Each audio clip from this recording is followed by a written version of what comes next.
Shall we explore a Sri Lankan forest? So this time our safari is at Wilpattu National Park in Sri Lanka. It's a journey where we'll see the forest's beauty and wildlife, including leopards. Not just forests. After that, we'll also visit tourist spots and viewpoints, each coming as a new episode.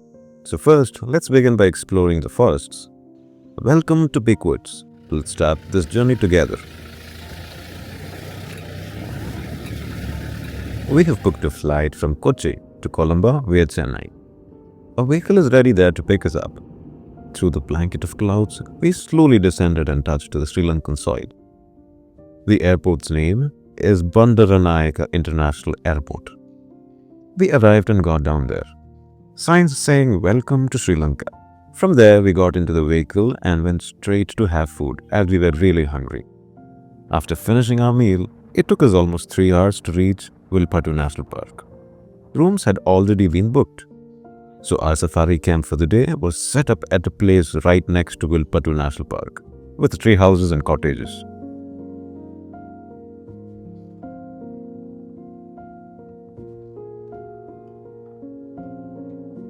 Right in front of this resort, there's a paddy field, and on the side, there's a large pond.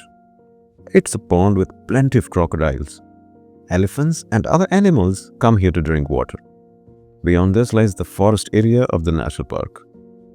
After check-in, we went straight to our rooms. It was a decent room with a balcony. After dinner, we went to sleep. The next morning, our safari had begun. Our very first safari in Wilpattu National Park. Many vehicles were lined up in a queue here. Ours was a fully open jeep.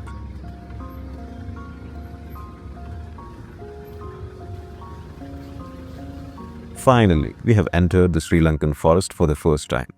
About 10 minutes in, a bear had appeared right in front of us. Judging by its size, it seemed to be a sub-adult.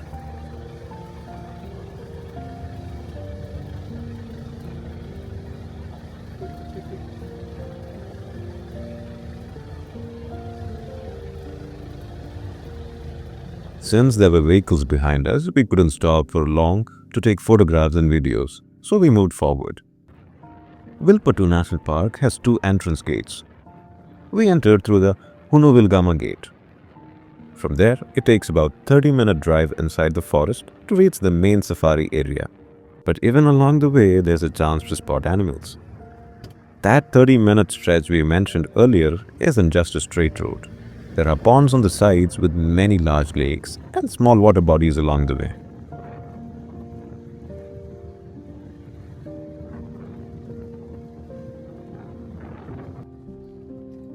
As we were passing these spots, we suddenly saw a leopard right by the roadside. It hadn't even been an hour since we entered the forest, and we had already spotted both a bear and a leopard.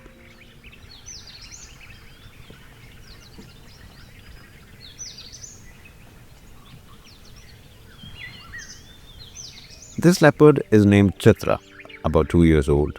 She looked hungry. Even at this young age, she already has her own territory. She's the daughter of another leopard named Zahra. Chitra separated from her mother around 3 to 4 months ago, so now she's learning to find her own food.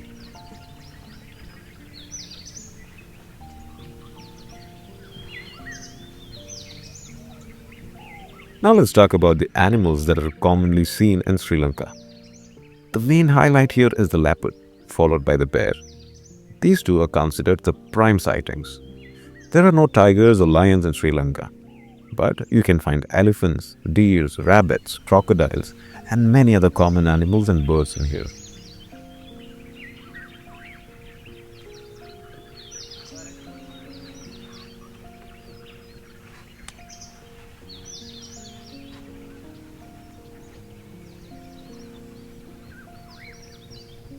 The leopard walked along the road for a while and then disappeared into the forest. Though it was slim, it was still a very beautiful leopard. Compared to Indian forests, the animal population is lower here, so survival here requires a lot of struggle. Only those animals that are strong and brave enough can continue to thrive here. A little further ahead, we saw an owl perched on a tree. It was the Sri Lankan brown fish owl. This owl is one of the 4 species of brown fish owls found in our forests. At first glance, it looks quite similar, but it's a bit smaller in size than the ones we usually see back home.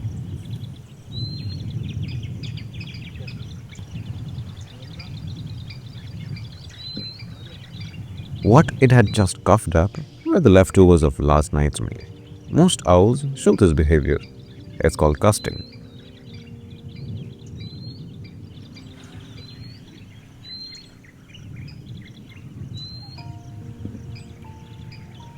From the spot where this owl was sitting, its next prey might be a chameleon, specifically the painted lip lizard.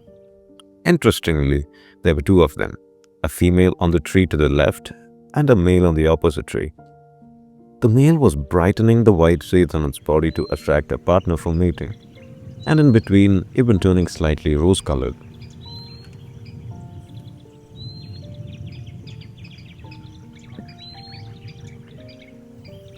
Since the owl was staring in that direction, we waited for a while, wondering whether it would swoop down and catch the chameleon.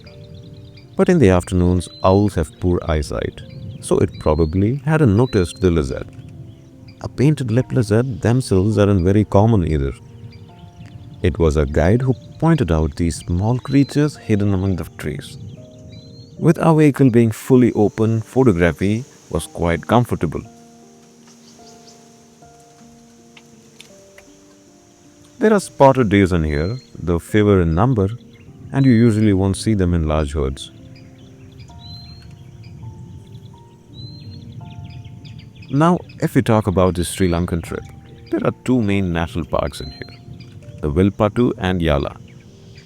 Along with that, the 8-day trip package we booked also included famous tourist destinations like Sigiriya, Ella and Mirissa. This package was organized by a Kerala-based tour company called the Zahra Tours. Since all the stay and transportation at each destination were included, we did not have to worry about anything else. We'll add their contact details in the description.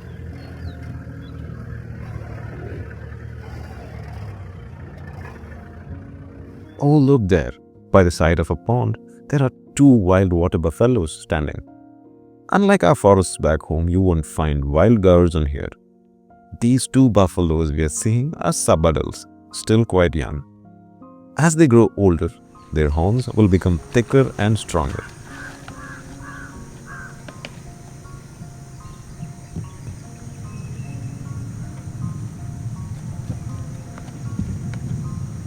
We mentioned earlier that there are no tigers in here, and because of that, there are no predators strong enough in this forest to attack adult buffaloes. Leopards, too, do not have the strength to bring down a buffalo. They might go after the young ones, but usually adult buffaloes stay close to the calves, so it's not that easy to attack them either. There is a bird called the black-naped monarch here. In our Tatekad forest story, we had also seen the nest of this bird. Just like that, the monarch is now again building its nests. They decorate their nests using things like spider eggs.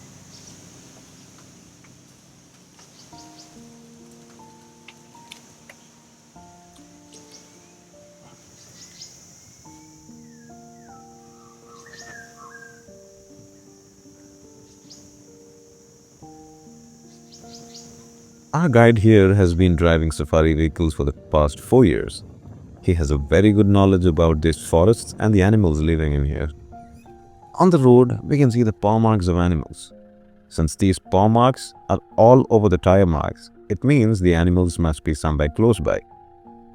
As we follow the paw marks further ahead, right on the road in front of us, there lies a leopard. Now it's turning this way and giving us a perfect pause.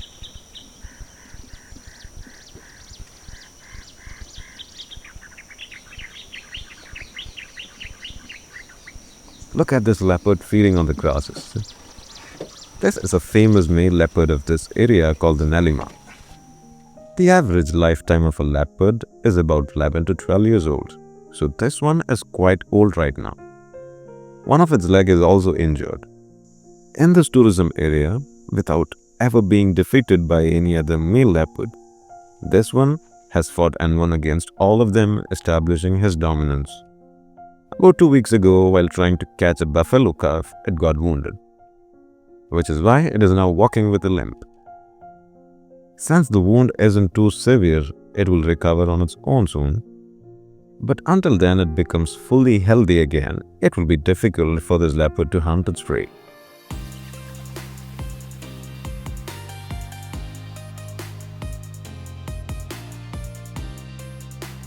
All the leopards in the world are differentiated into 8 categories, namely Indian leopard, Arabian leopard, African leopard, Sri Lankan leopard, Amur leopards, and a few others. Among them, the Amur leopard is the one that looks different, while the rest are more or less similar. Sri Lankan leopards and Indian leopards look alike, but the Sri Lankan leopards are thinner because of the lesser availability of food.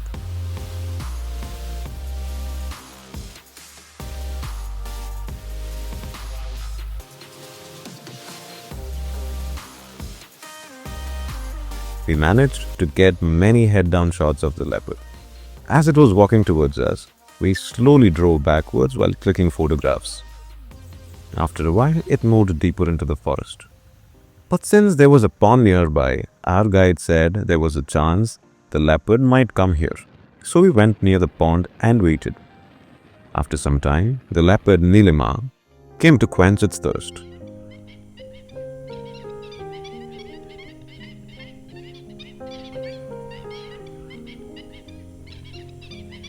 Just look how majestic it appears while it's sitting there just like that. If we talk about the safari here, it is just like in Masai Mara, a full day safari from 6 in the morning until 6 in the evening. Breakfast and lunch are packed and carried along. Only the entry ticket needs to be paid to the government. The safari vehicles are booked separately from private operators outside. The safari here is a bit more expensive. If there are about 6 people coming together, the expenses will be affordable. On this trip, my friend Manoj was with me. He is a well-known wildlife Instagrammer. While we were watching the leopard, we thought we could also finish a breakfast at the same time. Since the leopard was laying there, we decided to wait and see if it could get up while having the breakfast. That crested hawk eagle looks exactly like the ones we see back home. No difference at all. Because this one is a juvenile, its feathers are in lighter shade. And as it becomes an adult, they will turn darker. Look at those beautiful flowers on the water body. Also, there's a safari vehicle passing by. Both full open and half open safari vehicles are available here. The most commonly seen and used ones are the Toyota Hilux and the Mahindra Camper.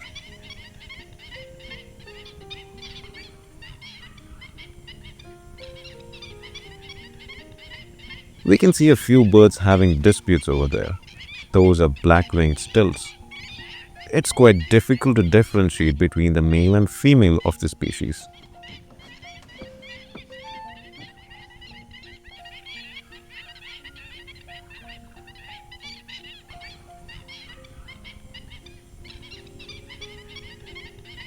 Their pink legs are about 25 centimeters long. These 2 birds here are actually a pair.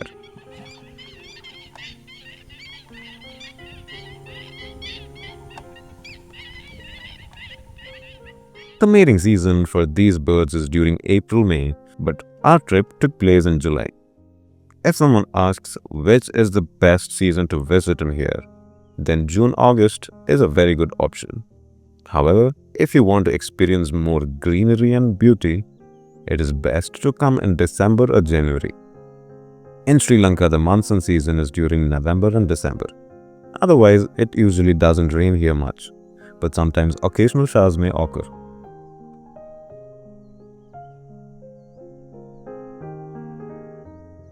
Do you know the overall size of Sri Lanka? It is a country that is smaller in area than Tamil Nadu. Even then, Sri Lanka has a total of 26 national parks, altogether about 5,735 square kilometers. Out of these 26 national parks, Wilpattu and Nella are the ones that are most famous for safaris. Look There's a crocodile resting in here. Since there are many water bodies in this region, it is quite easy to spot crocodiles. This is a black-headed ibis. Fish, crabs, even snakes are the main food of these birds. They are found in Japan as well as in other Asian countries.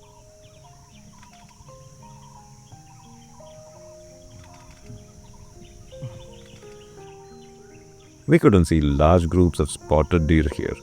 Today, there are only about 10 to 20 spotted deer standing around. Fights between these deer are quite common sight. After finishing breakfast in the morning, when the forest and the animals had gone silent, we thought we could take a short walk around.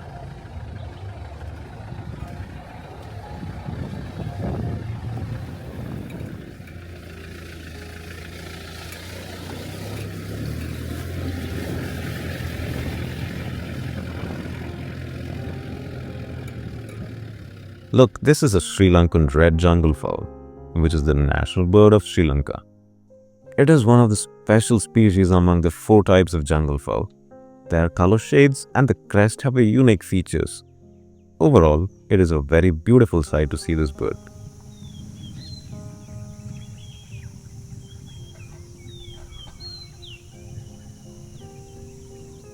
The male and female jungle fowls look completely different from each other.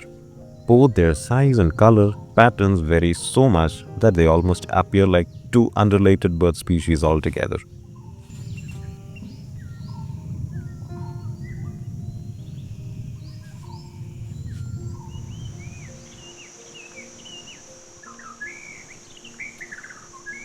This bird is called the white-rumped shama.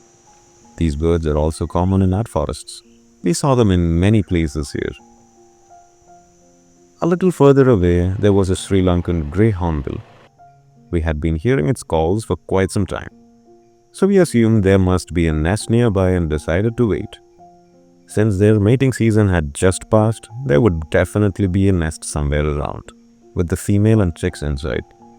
And here it is, the nest of the Sri Lankan grey hornbill. The male hornbill had just come with food for the female inside.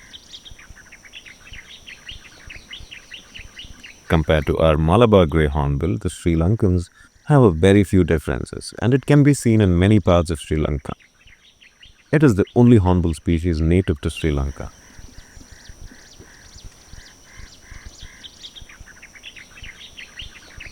After feeding the female inside the nest, the male hornbill flew away. Did you notice?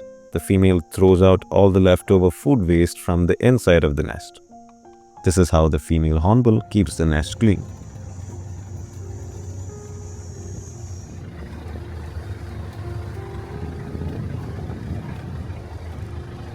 Here comes an Asian wild water buffalo. These are the same buffaloes that are found in Assam and other parts of northeast India. Just like the buffaloes in Assam, these two are quite aggressive, which is why the guides never agree to take us too close to them. The buffaloes in Wilpattu National Park don't have large horns, but the ones in Yala National Park are known for having very massive horns.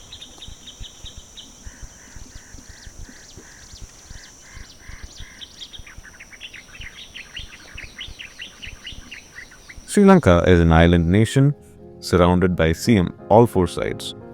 One side of Wilpattu National Park itself is connected to a beach. Because of this, the roads leading are very sandy in many places.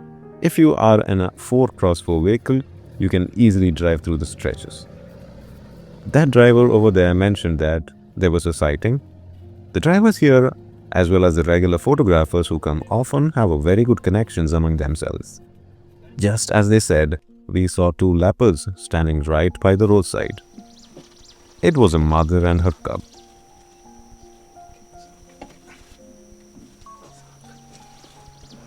The mother leopard was drinking water from a small puddle on the road. Her name is quite funny. The mother leopard is called the Kuruttupandi and the daughter's name is Kuveni. Kuruttupandi is 7 years old and currently has 2 cubs. The son's name is Kaiser. These 3 leopards are the main attraction of the safari. Their sightings are quite common for guests visiting Wilpattu.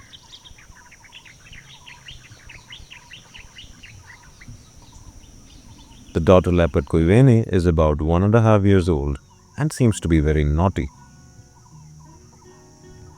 In another 4 to 5 months, she will have to learn to hunt and find food on her own. By the time cubs grow into about 2 years old, the mother usually teaches them how to hunt. After that, they must establish their own territories and live separately. For now, the daughter is still playful and mischievous with her mother. And it was such a beautiful sight to watch.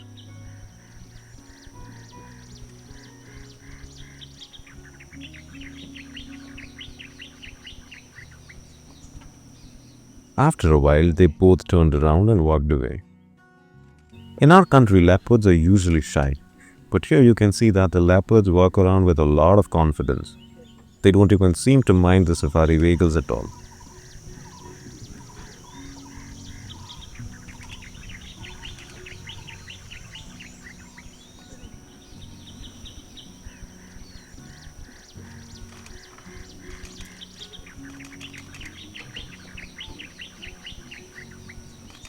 Just like that, without bothering about us, they walked calmly into the forest.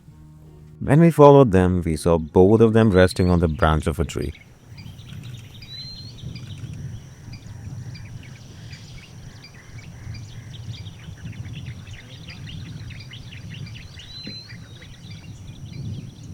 We all know that leopards have a unique ability to adapt to any situation better than most other animals. Usually, they prefer to live in places with hills, rocky areas, or tree branches. Here, this habitat has a beachside sand and open terrain. But if it was a thick forest, the leopards would still adapt and live happily. They can survive in extreme conditions, whether it is scorching hot, deserts, or freezing cold snowy regions.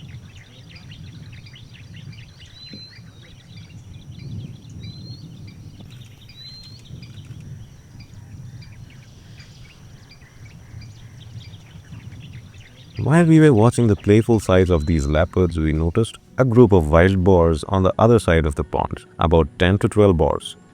Kurtupandi's son then appeared, seemingly ready to hunt them. But as soon as these boars spotted the leopard, they all ran quickly into the forest. The leopard followed them inside, trying to hunt.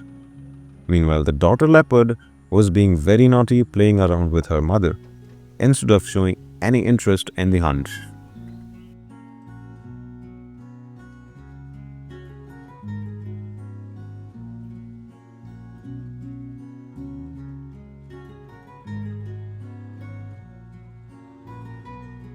We spent almost 1.5 hours together with his leopard family.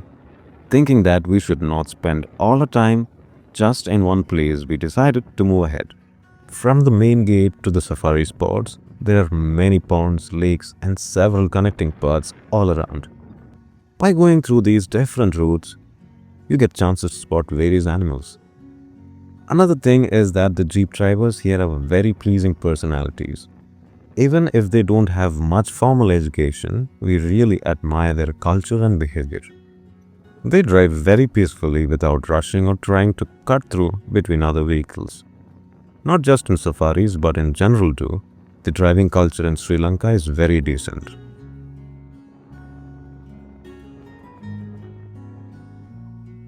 Look, there's a Bengal monitor lizard walking past.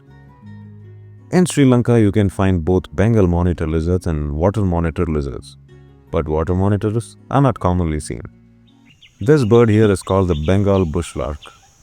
Since we had been watching that leopard for quite a long time, by then it was already noon. So we parked the vehicle near a pond and decided to have our lunch. Today's lunch was chicken fried rice and salad. The taste and spice levels were just like our food back home. Look, there's a Malabar pied hornbill. Most birds have a subspecies in Sri Lanka, but pied hornbills here do not have any subspecies. You can sometimes see around 10 to 15 of these hornbills together. In South India, the sightings of these hornbills have drastically reduced.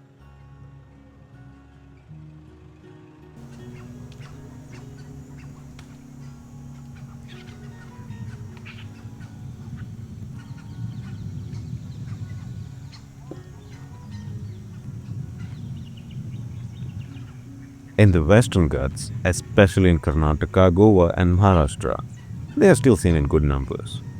But beyond that, the place where they are found the most is in Sri Lanka.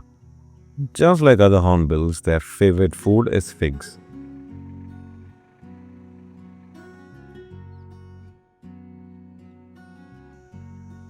Look, there's a family of lesser whistling ducks coming this way. It looks like a father, a mother, and 5 to 6 ducklings. These lesser whistling ducks are found throughout Asia, but they usually stay in one place and do not migrate. Most of the time, they are seen in water, or sometimes they hatch their eggs in an abandoned nest left behind by crows or some birds.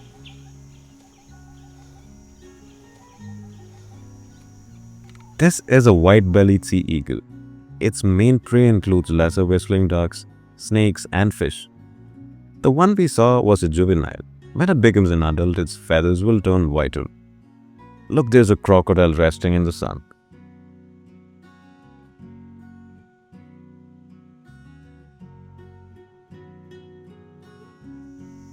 And yes, Sri Lanka has plenty of peacocks. These were actually brought here from India, and now peacocks can be seen in almost all the major forests.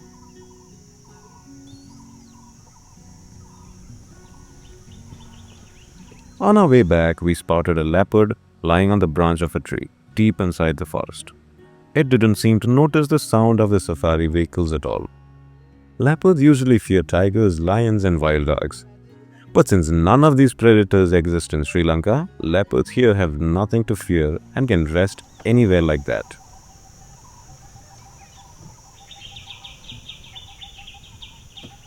Here, the leopard is truly the king. All the detailed information we got about the leopards today was shared with us by our guide. These guides have excellent knowledge about these forests. When we go on safaris like this, the animals on the way can only be spotted if we carefully observe them with attention. The serpent eagle in Sri Lanka is same as the one in India. Since this one is a juvenile, its eyes and beak looks very attractive.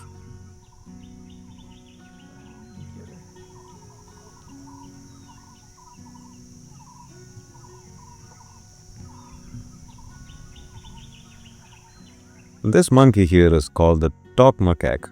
It is slightly different from India's bonnet macaque.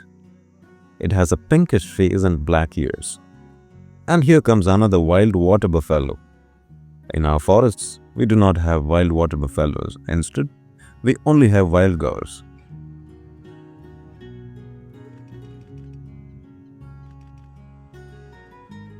Our Wilpattu safari story was not done in a single day. We actually stayed in Wilpattu for 3 days. Tomorrow, our plan is to go to Sigiriya. After spending 2 days exploring tourist places, we will again go for a safari in Yala National Park. So I hope you enjoyed this Wilpattu story. We'll meet again soon in the next forest story.